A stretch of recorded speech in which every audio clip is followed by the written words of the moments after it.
আমার কাছে অধিকাংশ ফোন আসে যে হুজুর এই ম্যাজিক, কালা জাদু করছে, এই কুফরি করছে, এই হয়েছে সে হয়েছে, বদনজর দিয়ে। বর্তমান সমাজে এগুলো প্রচন্ড বেশি আওয়াজ দেয়।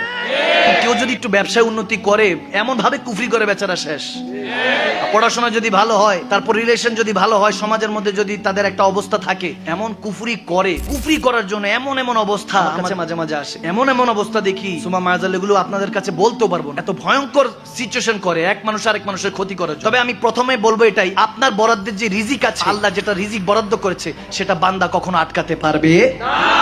এটা হলো প্রথম ঈমান রাখবেন আল্লাহ আল্লাহ রাসূল। তারপর দ্বিতীয়ত যেটা করতে হবে সেটা হলো একটা সলিউশন বলে দিচ্ছে, যে আপনি বুঝতে পারবেন কিভাবে যে হুজুর আমার উপর কি কুফরি আছে, তাবিজ তোমার করছে, এগুলো বুঝার ওয়ে কিন্তু ইসলামের মধ্যে আছে। একটু জানাই দিচ্ছে কি কষ্ট হচ্ছে, এগুলো জানার দরকার আছে না?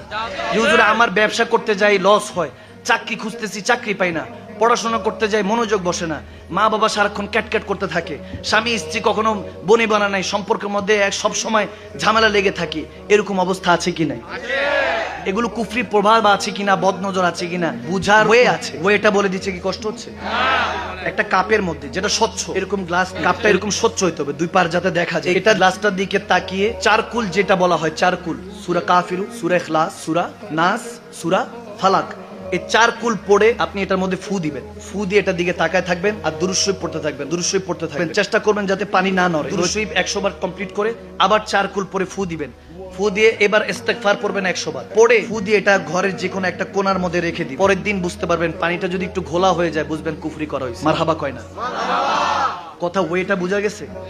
একদম সিম্পল। চারকুল পড়বেন, 100 বার দুরূদ শরীফ পড়তে পড়তে দেখতে হবে, এবং এই আপনার পানি যাতে এই পার ওই পার দেখা যায়, এই সিস্টেম ওয়ে থাকতে হবে। দেখতে দেখতে আবার দুরূদ শরীফ কমপ্লিট হলে 100 বার পড়ে আল্লাহুম্মা সাল্লি আলা সাইয়্যিদিনা মুহাম্মদ ওয়া আলা আলি সাইয়্যিদিনা মুহাম্মদ ওয়া বারিক ওয়া সাল্লিম পড়ে জাস্ট 100 বার ফু দিবেন।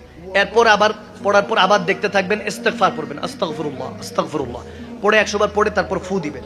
ফু দিয়ে এটা যে কোনো ঘরের একটা অন্ধকার জায়গায় আলোটা এইভাবে ইয়ে করে রেখে দিবেন। পরীক্ষা করে দেখবেন, পরের দিনই দেখবেন যে পানিটা যদি এরকম স্বচ্ছ থাকে, ক্লিন থাকে, বুঝবেন কুফরি নাই, বদনজর নাই। আর যদি দেখেন ঘোলা হয়ে গেছে, তখনই বুঝবেন বদনজর আছে, কুফরি আছে। এরপর বলতে পারবেন হুজুর বাঁচার ওয়ে। বাঁচার ওয়ে হলো এই পানিটা আপনি কোনো পুকুর দেখে, কিংবা মনে করেন যে জায়গায় ওই চলন্ত নদী আছে যেটা বহমান, ওই নদীর মধ্যে ফেলে দিবেন, কেটে যাবে।